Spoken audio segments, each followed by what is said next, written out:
Welcome to my YouTube channel, One Race, Human Race, All Human. Today is Thursday, July 29, 2021.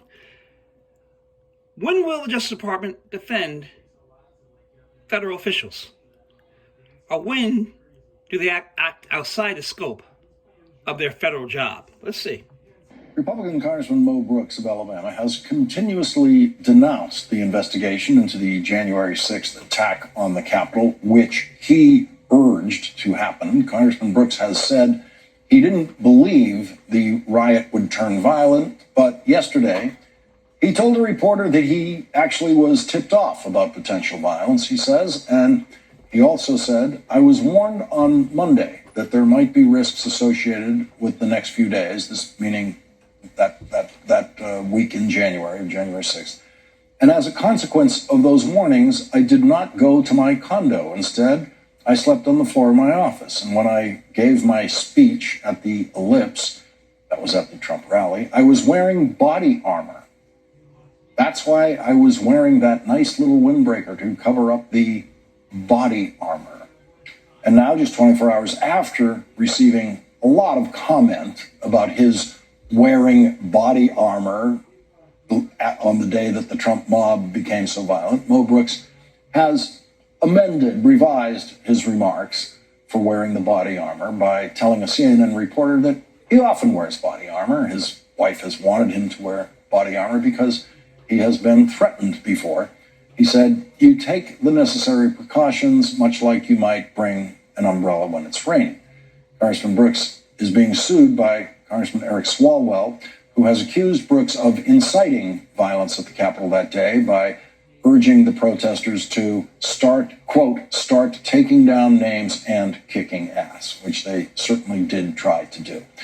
Congressman Brooks sought to dismiss the case against him, arguing he is immune from liability under a law known as the Westfall Act, which protects federal officials acting within the scope of their employment. This week, the Department of Justice rejected that notion that Congressman Brooks was acting in his official capacity and refused to defend him in court, saying the record indicates that Brooks's appearance at the January 6th rally was campaign activity, and it is no part of the business of the United States to pick sides among candidates in federal elections. In addition, the complaint alleges that Brooks engaged in conduct that, if proven, would plainly fall outside the scope of employment for an officer or employee of the United States, conspiring to prevent the lawful certification of the 2020 election and to injure members of Congress, and inciting the riot at the Capitol.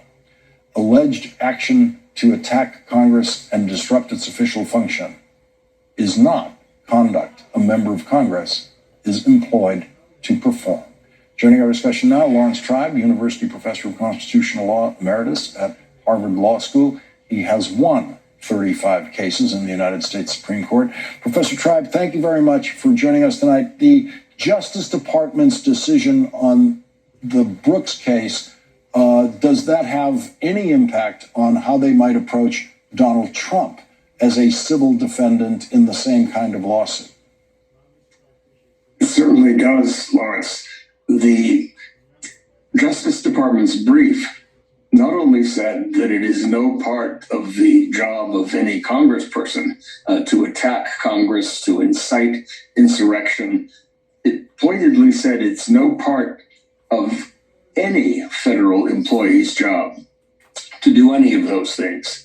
That inciting an unruly, partly armed and violent mob to kick ass and to take names and to interfere with an official function of Congress is well beyond the sphere of any federal employee's official duties, and is therefore not immune from liability, especially under the so-called Ku Klux Klan Act, which is part of this lawsuit, an act passed way back in the 1860s that has two important parts. One part says that if you work with other people to interfere with the performance of the government's functions, that is, if you conspire to undo the workings of government, you are going to be liable. And the other part very important as to Donald Trump, says that if you have the power to prevent an ongoing interference, especially a violent one, with the functions of the government, and do not use that power, are negligent and turn the other way, as we saw Donald Trump doing when he and his family were yucking it up and watching on a TV screen as the riot went on, then you are liable for damages to those you injure. In this case, that would include not only people like Congressman Swalwell, who feared for his life, but also a number of the brave Capitol Police who are also suing. So this is an important development, not just for Mo Brooks. Don't want to underestimate his importance, but he's not the biggest fish in the pond. But it's a terribly important development for the ultimate accountability of the guy who organized a lot of what went on that day and did nothing to stop it as people were being crushed almost to death in some cases. On that point that you raised, the element of the lawsuit that involves the president doing absolutely nothing while the attack was going on. We have now an increasing body of discovery of a sort through these new books that are coming out detailing that day and what Donald Trump was doing that day.